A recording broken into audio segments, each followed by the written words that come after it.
Welcome to Be a Refuge, a podcast from the Refuge Community.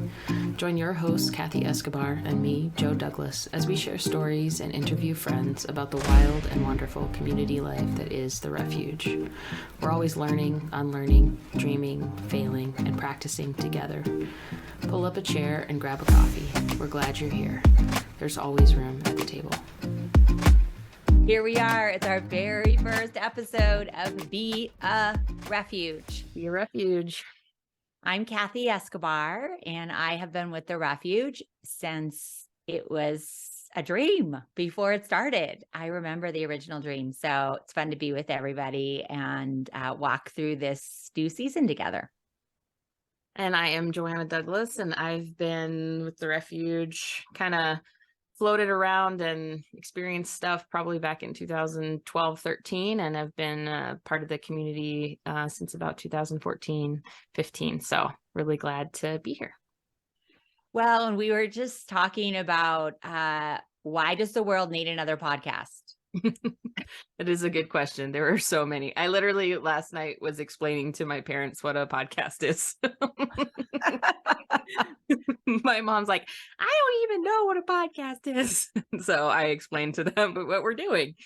And I was like, it's like NPR, but the story part. She's like, oh, okay. Okay, see, it helped. The frame helped. And way back when blogging was a big thing. And I started blogging as part of the Refuge, actually. In the first couple of years of the Refuge, and the Refuge used to have a blog in 2000. We probably started it in 2006, maybe end of 2006, beginning of 2007. And blogging just kind of was around like so many things. And they go through waves. Blogging is kind of like passe. Now I have a blog out there somewhere. I do write things now and then.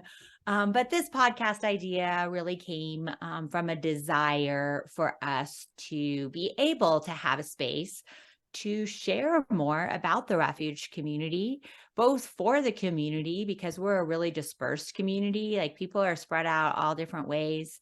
And then also for friends who connect with the Refuge in different ways. And then always we love to somehow, some way connect with dreamers, like people who are dreaming of alternate forms of community together. And so this is fun for us, actually. We first planted the little idea. I mean, it's probably been 2 years, easy. Yeah, it's been a while. Yeah. And that finally, here we are in 2023 is when this will start. And that's my dog. We both have dogs. So sometimes you'll hear them. And I'm sure the people who are part of the Refuge community who will be part of the podcast have animals too. And that is a piece that we're trying to be like the Refuge is, which is raw and unedited and not super polished, because that's just not us. Yeah. And that's a good intro segue to our question of what is the Refuge? Okay. Because we know what the Refuge isn't. It's not polished. It's not all the things you just said. And I'm sure you get this question more than I do, but I still get this question too. It's like, well, what is the Refuge? Oh my gosh. And you know what's so funny? And since I've, of course, been here since day one, like that question has been since day one.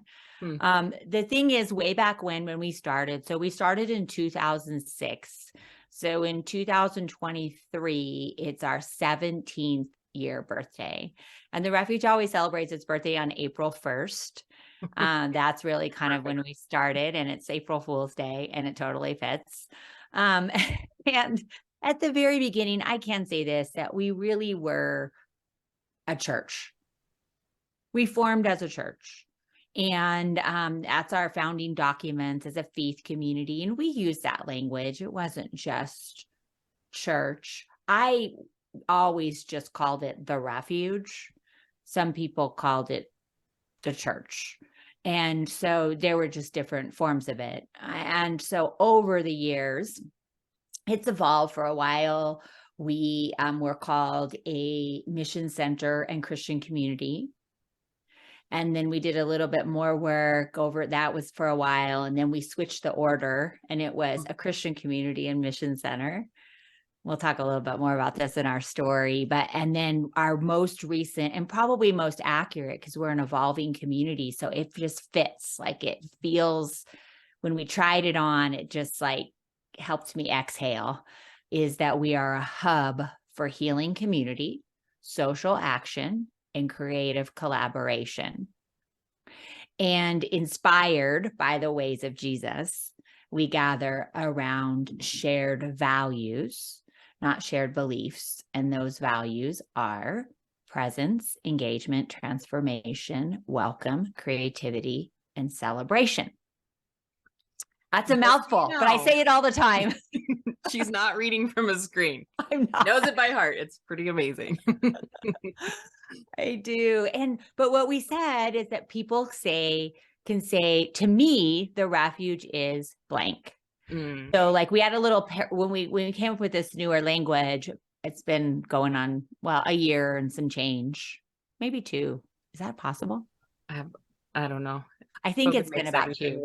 Yeah. Probably and that we told everybody, you can have a parenthesis. You can say, we're a hub for healing community, social action, and creative collaboration. But to me, it is my church, my family, my community, my faith place, my spiritual community, my place where I get a shower, a place where I volunteer, place where I serve. So people can kind of do whatever they want in the parentheses.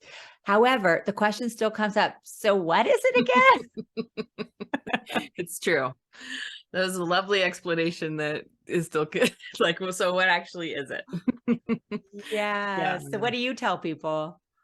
I usually pause and have an awkward look on my face because I don't have the thing memorized yet. But I usually say it's my faith community, and I'll describe some of the things that we do. One thing I to distinguish it from a typical church, I'll say, everything we do is church in the truest sense, but sometimes we meet on Sundays. Because a lot of folks who've read about us in a book or something are coming thinking it's like a regular church service on Sunday nights. And so that's the part that kind of I help hold at the Refuge. And so that's just one small piece of all of the different things we do. But even in just this explanation, there's a lot. And I think that's one of the unique things about the Refuge is it's so dynamic and there's so many different facets of what we do that sometimes even the people who are involved are like, oh, I get it. Like we're doing all of these things. So I would say that, it's the image that I got when you were describing kind of the beginnings was, and just the dynamic nature of the Refuge just now in this moment was just like an acorn that fell from maybe the big church tree, and then this acorn fell off or was thrown off, either way.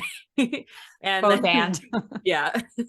And it planted, and it was a more singular thing, but as time grew, it kind of grew into different things, or maybe mycelium is a better metaphor, but just this kind of dynamic nature of the Refuge being birthed out of something, but it's growing over time and evolving. And so we have it's a small community, but we have so many different programs that we're doing and different aspects of our community.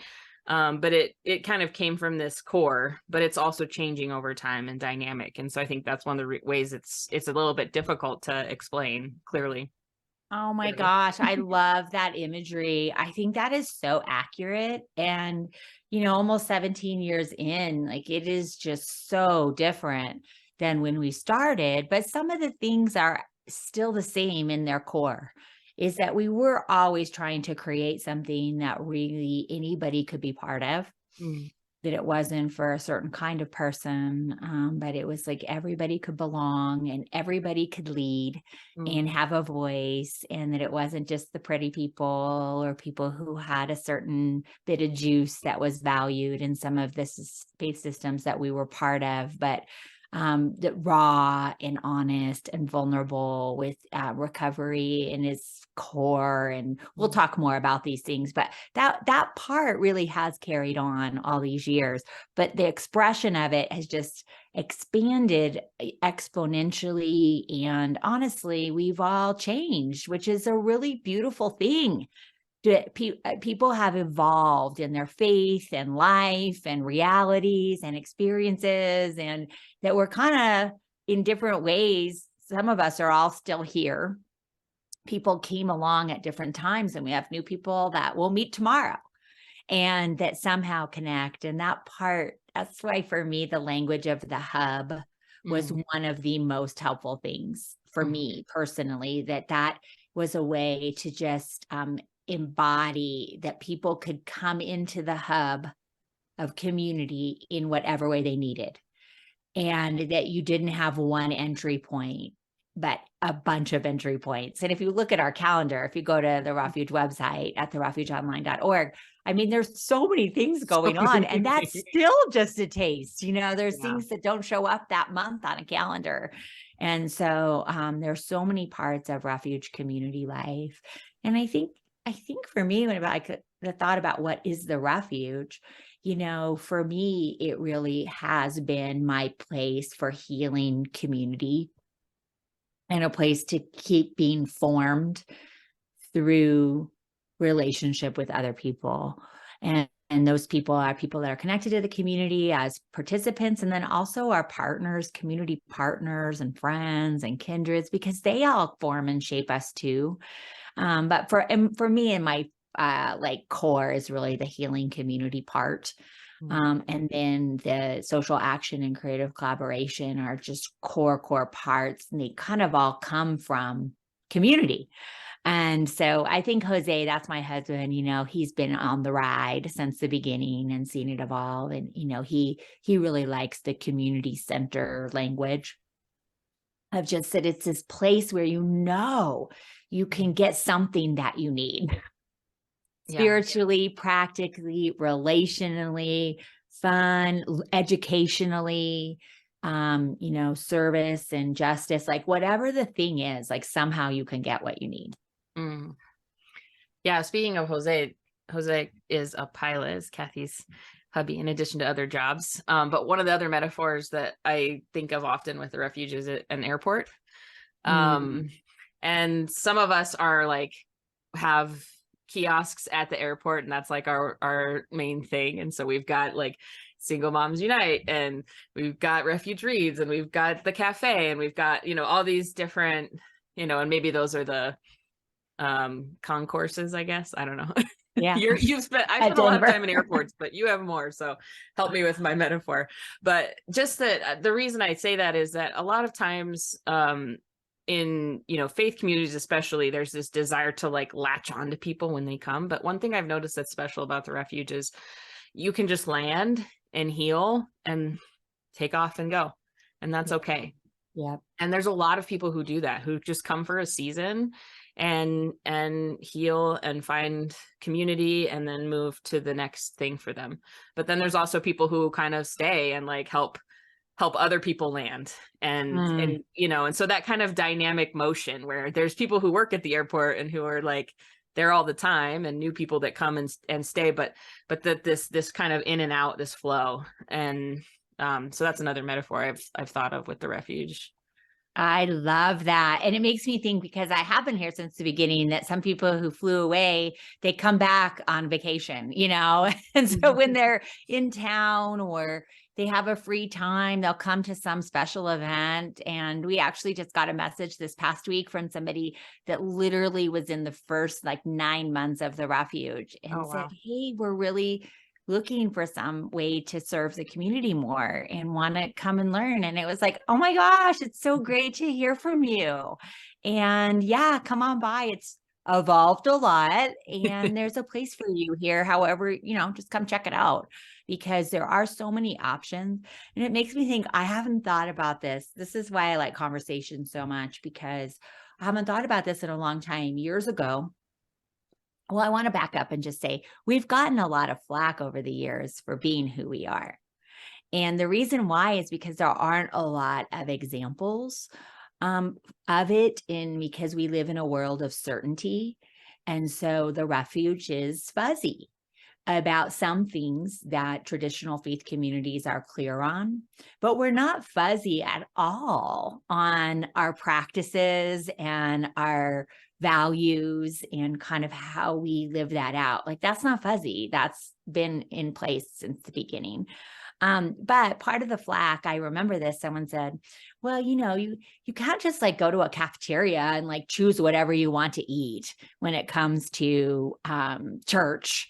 It's like pick and choose. And I was like, well, can't you? Like, is it not possible that all the food is good and people can kind of get what they need? Because what I need and what you need and the next person need are different. And so why is it not okay to just like be in the cafeteria together? Yeah. And so I don't know. It's funny that I haven't thought of that in a long time. Yeah. What that makes me think of, I just read this quote from Desmond Tutu I think yesterday or this morning. It's all fuzzy. But just talking about the good news and the gospel, and the good news to the hungry person is bread. Yeah. And like that kind of idea that you're saying about meeting needs, and like different people have different needs at different seasons even. And I have different needs in different seasons. And so to our friend who's living in their car, like a shower is really good news. Yeah. And a fresh pair of socks. Yep. Yeah, I love that. That is beautiful. And it makes me think as we kick this season off of this podcast. So a couple things that you need to know. One is that Joe and I are just going to hold the space for these stories. So we're really calling this Be a Refuge Podcast, stories from the Refuge community as we learn, dream, and practice together. Got it. Right. I'm not looking at any notes. And so that is it, because we are learning together, we are dreaming together, and we're practicing together, and there's stories from our community. So it's not going to be us all the time. We're just kind of getting this nurtured, kicked off, and then you're really going to get interact with a lot of different people. I can't wait for people in the Refuge community that are part of Refuge community life, participating in different ways, leading and nurturing different parts of our community, to hear what they care about and their story and the areas that they're leading. And then some of our partners who we just like, they've been so forming to us over the years. Like, they've helped shape us and they help challenge us. And so we have local partners and international partners. And then Joe and I are just going to kind of hold the framework. Sometimes we'll just process something together. So it's a mix, and it's eclectic because the Refuge is eclectic. That's we used to be called, that was initially an eclectic spiritual community, or eclectic faith community, or something like that. I think it was eclectic faith community. And that word just like totally embodies us, because we're super eclectic. So we're going to share stories, and maybe share like, what is some of like for you, like what, like starting this, like what's the hope? What do you hope for people listening, and just even for us holding the space for it? Yeah, I think we do so much stuff. and so I think, and there's so many times where I leave an event or a gathering, and I'm just like, man, I wish people knew about this. Not for us, but to be able to recreate it in different ways, and to be able to share kind of the neat things that are created through different people in our community. And there's so much that's just rises out of connection. And yeah, so for me, it's like, let's get these stories out there. Let's, hopefully inspire communities to not feel like they have to fit in these tiny little boxes that we make for ourselves. So, yeah, I love that. And then thinking, one of our hardest parts is, because we're a dispersed community and a hub, it's really hard. There's going to be people listening that go, I have no idea that the Refuge did that. Yeah. It's so And true. so, yeah. And I love that because that's a piece of it, because usually it's like everything is super clear because there's kind of one big entry point and then small little things. And for the refuge, I mean, there's just so many different aspects of our life. So I am really excited to process together. And I think the biggest part for us on format is that it'll be available on podcast. So wherever you listen to podcasts, and that's that part, like Joe said at the beginning, you can listen to it when you're walking, you're driving in the car. You don't have to spend time, reading something. And we're also going to have it on the Refuge YouTube channel, which is something that we hadn't done. We kind of have had a few little things, but now we're really going to try and use more because there's some good resources and some things that we can share there. So this is the beginning. And I think all of our Mental Health Monday stuff's going to go on our YouTube channel. Can we put it over there? They'll be connected or like from my page. Yeah. So yeah, they'll be there. A way to move those over, because that's kind of an example as we begin to transition out of this first episode, is that we really do creative, unique things to meet a need. And when COVID happened, it would be fun to just talk about COVID one time on our response on COVID. But one of the pieces that I loved about it is that we knew how to adapt because we're weird. So we didn't have some of the things, that some communities had that only do it one way. So it was hard on us. It's not to minimize, but it was like kind of in some ways, our finest hour where we just knew how to be together in different ways. And I love Mental Health Mondays because that was a way to kind of survive COVID. And we had all these different therapists and coaches and spiritual directors come on and just kind of help us. And we were talking the other day, like all that stuff is still just as helpful. Yes. It wasn't just for 2020. It was really for making it in this harsh, hard world. So I need to re-listen to them because there's so many skills and stuff in there that I think are really helpful. I listened to a couple after our conversation, and yeah, they still track. Yeah, it's wild. Well, so one of our framework is just a few things is that we're going to try and kind of stay in the 30-minute range. And they might go a little bit over, but in that range.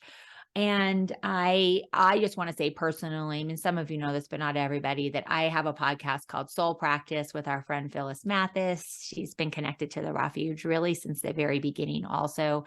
That is like a totally separate thing with a totally separate ethos. And we're having raw conversations and real practices is kind of over there. The focus over here is really on the Refuge community and hearing these stories from our community. So I just want to clarify that. But I personally do love the 30-minute-ish. And so then if you get behind, you can catch up. There's just like that little bit of a short walk or a drive from here to there, and you can catch it versus something long. You don't want to do like a 3-hour long form. Oh my gosh, like Bill Simmons. Yeah, my kids listen to things that are literally 3 hours long. And that's in the sports area. They're like, it's no big deal to them. No. The answer is no. And, but we also are always going to do a couple things. And so one is we're going to have these sort of rapid fire questions for people because it gives a sense of the Refuge community. So it's just Joe and I today. So we'll just answer them. But when people come on, we'll have a chance to just kind of hear these different textures and responses because we're all different. And so what is like one person experiences is something totally different for others. And then we'll always have a way to wrap up together that is kind of similar to some of the rituals and things that we do at the Refuge. And then I think the only other thing is just subscribing in the places that you listen, and just know we'll always have it up. We'll have kind of the episodes released on our social media, and we are on Facebook and on Instagram these days. Those are the two where we have things. Yep, that's it. All right. Are you ready for rapid fire questions? Let's do it. All right, I'll start. What's one word that best describes the Refuge for you? Okay, so it's true. I knew what these questions were, but I did not think about my response. And I'm going to say healing. Healing. How about you? Well, eclectic, just because you brought that up. That right now in this moment is what's in my mind. So. Yeah, it is healing and it's eclectic. Why do I keep connecting with the Refuge community? Because why do you keep connecting with the Refuge community, Joe? I can show up just as I am, no matter how I am. That's for me really beautiful. Yeah, I would say for me, it's like my safe space, my safe, challenging space that it's like, it's really has sustained me and continues to sustain me all these years later. The most irritating part of the refuge is... Oh my gosh, the list is super long. So I will say that the irritating part for me as one of the leaders here is how not funded we are for all that we do. It's super irritating to me how hard we have to work. And we work less hard now than we used to on some levels, but we work harder now because there's more on the line than ever before in the Refuge Cafe. And so that part is pretty irritating to me. And the tech demons, like, can our tech just not work? And we don't even use it. So that's part of it. We are the most low tech community. So like a couple there's times, always a problem. Yeah. Yeah. Irritating part of the refuge is, I think this is just in general, when you have a dispersed community where you have shared leadership, like things are really inefficient, which I don't mind as much, but sometimes I mind. And so there's just, and I've worked with an international organization that's flat also for years and years and years. And it's a similar thing where it's just like, there's so much beauty to flat organizations. And sometimes you just want someone to make a decision because it really doesn't matter if we have 2-ply or 4-ply toilet paper. Oh my God. Or whatever it may be. Well, let's be honest, 1-ply at the refuge. But yeah, so I think just that balance of, even though efficiency is not a high value for me, like even for me, sometimes it's like, can we make things more snappy? But it's worth trust me. I'm so with you. Ditto. So last one is being part of the refuge has helped me, has helped you. How has being part of the refuge helped you? It's helped me heal in huge ways and still does. When I first started coming, I was a hot mess and I was traumatized and burnout from working overseas and not giving myself space. And Kathy and I was like, I'll come and do music, but I'm not taking people to hotels. I'm not doing any of that. And she's like, that's fine. And just like getting to practice. But I mean, I really have, like, I'm so grateful. That space has helped me to heal and just come alive again in ways that I'm really grateful for. I love hearing that. And honestly, for me, it's really similar. It's just like, it's helped me heal and grow into who I am today.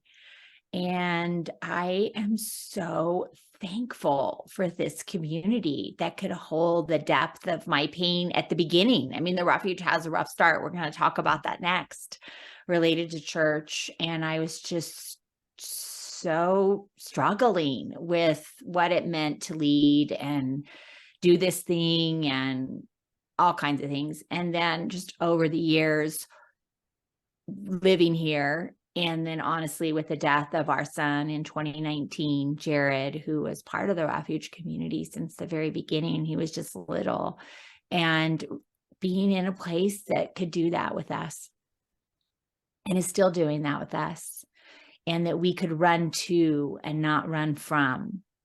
And I feel so thankful. Like, it has been the single most forming experience that I have ever had.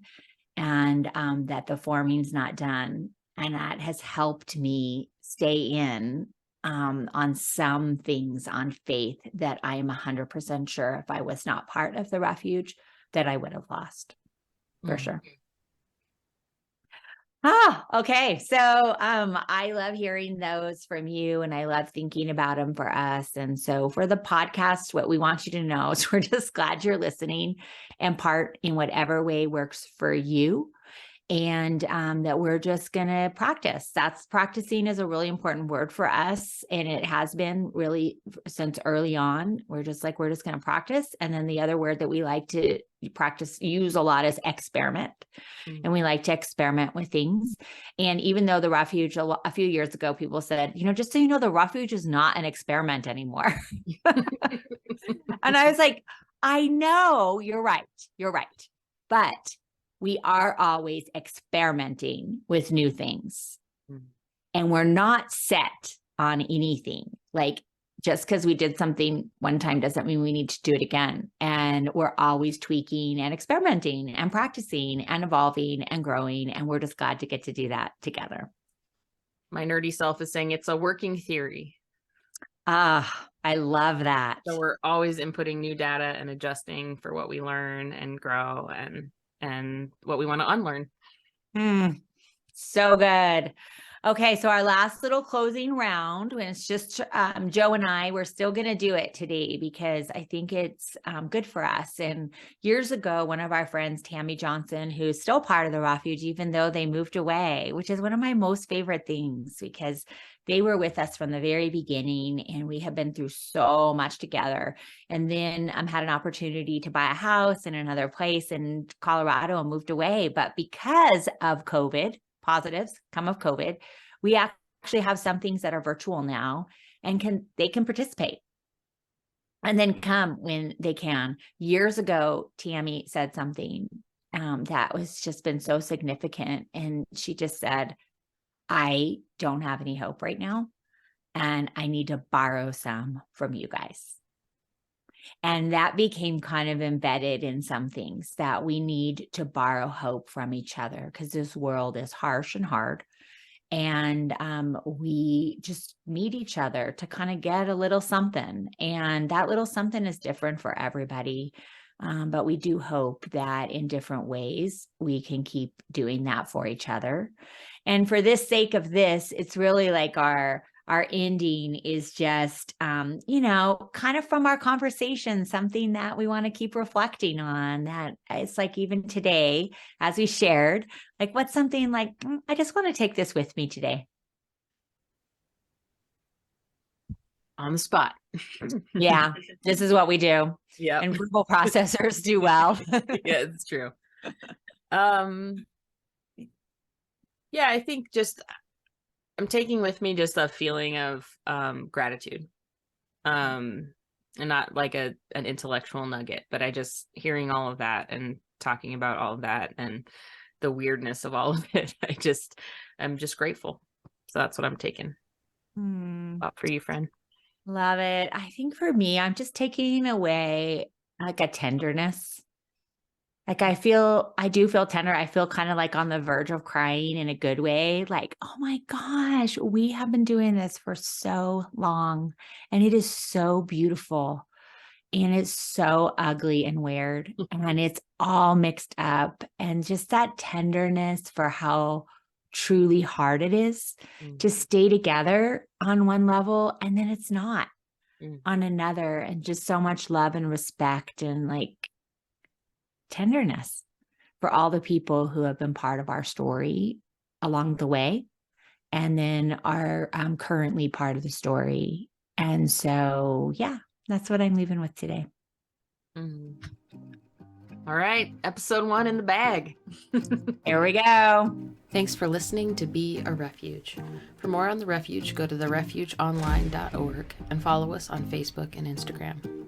May we all keep finding ways to be a refuge for others and embody healing in this wild world.